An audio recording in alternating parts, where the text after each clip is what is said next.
up, everybody? It's your girl Camry, and today I'm going to be talking about the Fear Street series that just came out on Netflix.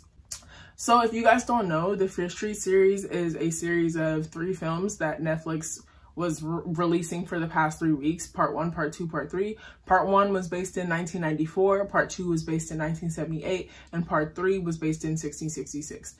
And I have to tell you, honestly, like when I first saw the trailers, I was just like, I'm excited, but I don't know, that could that could go bad. Especially when I saw the rating for the movies was rated R, because I don't know if you guys know, if you guys should be familiar with R.L. Stine, but R.L. Stine has like the Goosebumps series, which is like, it's scary, but it's like still for kids. And Fear Street is like up the notch a bit, but still for kids. So when I saw the rated R, I was just like, okay, like, let's see, how are they going to do this? And honestly, I have to tell you, I really, really, really enjoyed it. Now, it's not without its faults. So I'm going to be telling you guys the things that I did not like about the movie and the things that I really enjoyed in the movie. Basically, these movies follow the story of a witch who was hanged back in 1666, and she left her curse upon this town, Shadyside, and Shadyside constantly has serial killers running around, people committing crimes, and it's just an all bad town. And right next door to Shadyside is like the greatest, cleanest gated community ever, Sunnyvale. And so you follow the story, and you follow the story of the people living in Shadyside and the things they go through, and like how they're stereotyped by the Sunnyvalers because they think, oh, they all go crazy, oh, they're all insane, oh, they're all criminals. So you follow their story in 1994, and then that 1994 story leads into the 1978 story, and then the 1978 story ultimately leads back to the witch, Sarah Fear's story. So the first part came out on July 2nd, 1994. And I have to say, out of all 3 of the movies, this one was the one I disliked the most. My only problem with this movie was in 1994, it felt like the cast, like the characters that we were following, Dina, Sam, her brother Kate, and I believe Simon, I don't know, I have to go back and look at that. But those characters we were following, they were kind of boring in a sense. Like, they're just wandering around and doing all this stuff, and it took them forever to get like this one simple mission in the movie excuse me, this one simple mission in the movie accomplished, which was to find the witch's bones and lay them to rest. And that took them almost the entire movie. And then, not to mention the character Dina, she's just like, the entire movie Dina's like, oh, if I don't have my girlfriend, like, what am I without my girlfriend? And like, it's really annoying that like later on in the movie when her friends are killed, she's just like, well, at least I have my girlfriend. So I really dislike that about the first film. I will say the parts I liked about the first film is obviously like, it feels like your typical 90s classic horror film. I will say, what else did I like? I also liked how they used 1994 as an anchor through all 3 movies. So I really like the connection, because when I heard the different dates, I was like, all these dates are kind of far apart. How are they gonna bring this back together and connect all this? So I really like that 1994 was the anchor. Moving on to part 2, 1978. Part 2, 1978. This one, arguably, I might say was my favorite one, just because like I love 70s aesthetic. So I was like, you already had me sold.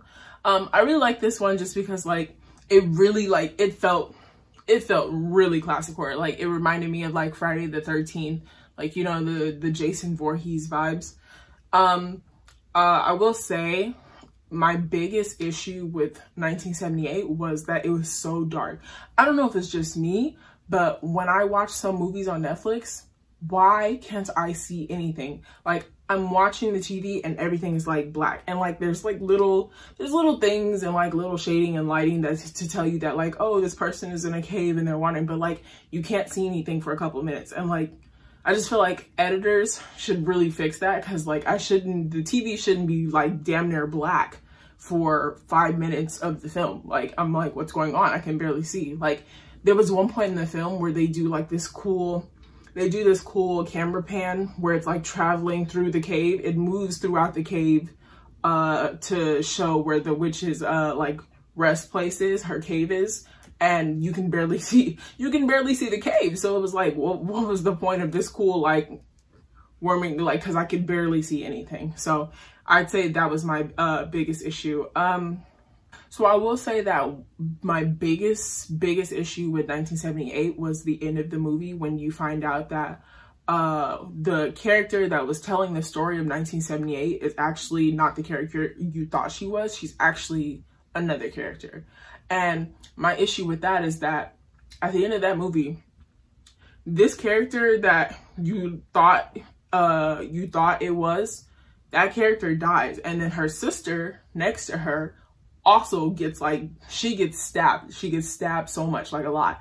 And miraculously at the end of the movie, a boy giving her CPR brings her back to life. She was stabbed, like literally, like I'm so serious guys, I'm not even joking. She was stabbed like 10 times and a boy gave her CPR and she was back to life, and she survived and her sister did. And like, for those of you who haven't seen the movie, like literally her and her sister, they get killed together at the same time. They get like stabbed and cut up a bunch of times, and CPR brings the one sister back to life. That absolutely made no sense to me. Like, I feel like they could have did something else. I don't know. I just was like, this is the craziest thing ever. Moving on to part 3, 1666. Part 3 tells the story of the witch and like what really happened, because as far as Shady-Siders know, Shady-Siders just know like the typical tale of, oh, the witch Sarah Fear, she cut off her hand, she made a deal with the devil, she has a grasp on the land, and you know, like she's bad, she's always bad, and that's what the tale says. And so Dina, the character from 1994, when she discovers the hand because she talks to Ziggy in 1978. Ziggy tells her where the hand is. And so they go and they dig up the hand, and Dina touches the hand. And then through 3 begins with Dina experience, like she literally goes into the past to see Sarah's experiences, except for like she is Sarah. She's in Sarah's body in a sense, or like her past, like that. But basically she's experiencing what Sarah experienced. And like I really like 3 too a lot, because it just goes to show you how like history is never always 100% correct, because at the end of the day, a large part of history is that it's like someone else's story or someone else's interpretation of what happened, or things that people made up, and the movie absolutely showed that. And in part 3, you find out that Sarah was never really a witch to begin. She wasn't a witch at all, like at all. But all the blame was pinned on her, and then the situation that she was put in by another character that she trusts. Yeah, like it just goes to show you. And so with that information, Dina now has that information, and she uses that information to ultimately get rid of the curse that's taking hold on Shady-Side. I think my biggest dislike of part 3 was there's one character in part 1 of 1994. He's like locked up in a holding cell, but then like another character gives him a paperclip and he's able to get out of his handcuffs and like go home or whatever. And you don't hear anything, like that's like the one scene you get with his character, and you don't hear anything about this character. And then like all of a sudden, like in part 3, they show up at this character's house who they had like this one interaction with, and they're like, hey, wanna go kill somebody? And he's like, okay, yeah, sure. And it's just like, I don't know, it just felt very out of place. Like I felt like if they wanted to include that character, they should have did a lot more groundwork and like setting him up, so that like when he did join the group and he was like, yeah, I hate this person enough to kill them, then it would have made a lot more sense, because it just felt really out of place to me. The thing I like the most about part 3 was seeing Sarah Fear's story, and just like seeing what happened to her, seeing how like she never sacrificed her hand to the devil, how Solomon Good betrayed her, seeing how she was also in love with a woman in her time, and basically she was crucified for that. So yeah, I think those were like, that was my biggest like of part 3, was just seeing like, wow. I will say, like, I was really surprised and shocked to when I found out that, like, I don't know if you guys, like, guys, let me know if you guys saw it coming, but when I watched part 3, I was super surprised to find out that, like, Nick was the cause of the 1978 movie. He did the ritual, which caused this character named Tommy, to go around killing everybody at the camp. And he knew, and that's why he was with this girl, Ziggy, and he tried so hard to protect her. And I was like, wow. Just like Nick, like I truly didn't, like, I know the cop was creepy, but I didn't suspect him on that level. So like for me, that completely blindsided me, because I was 100% expecting like his goody two shoes mayor brother to be like the cause of it all. So I was just like, oh wow, it was Nick all along. That's crazy. Overall, as a whole, if I had to say like all movies together, are they completely cohesive? I would say no, they're not, because like I said before, I just don't think that 1994 needed to be 2 hours long. I mean, like, it was cool, but like the characters that they set up and like made you have attachments to, those characters, they literally later kill at the end of the movie, like without a glance. Like it's really nothing.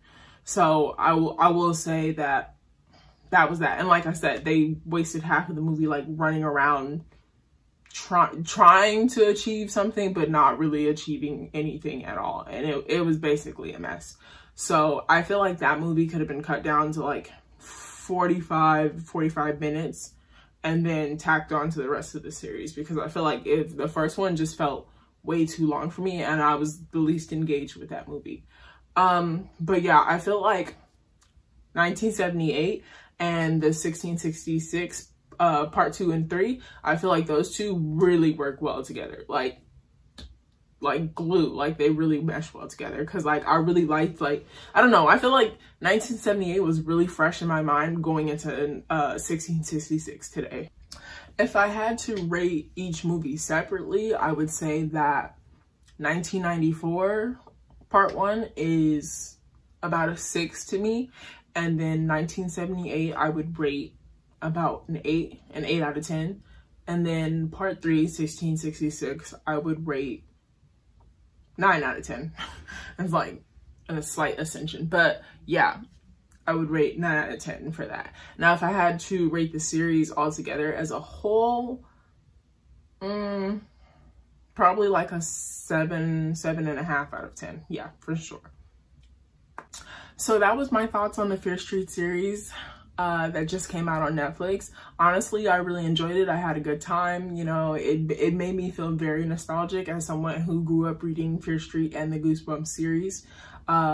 I was really happy with seeing with it. I could understand how people would have issues with it, like it being corny and cheesy, but I think that's the thing. I think it's meant to be that way, and I'm perfectly okay with that. I feel like sometimes you need like a good corny, cheesy like horror movie, and yeah, you just need to have a good time with it instead of like being so like, oh, this needs to be this way or that. Like, don't get me wrong, you can enjoy your super serious and like movies with like full of meaning, but like it's also fun to just like watch something that's like a nice fresh breath of air.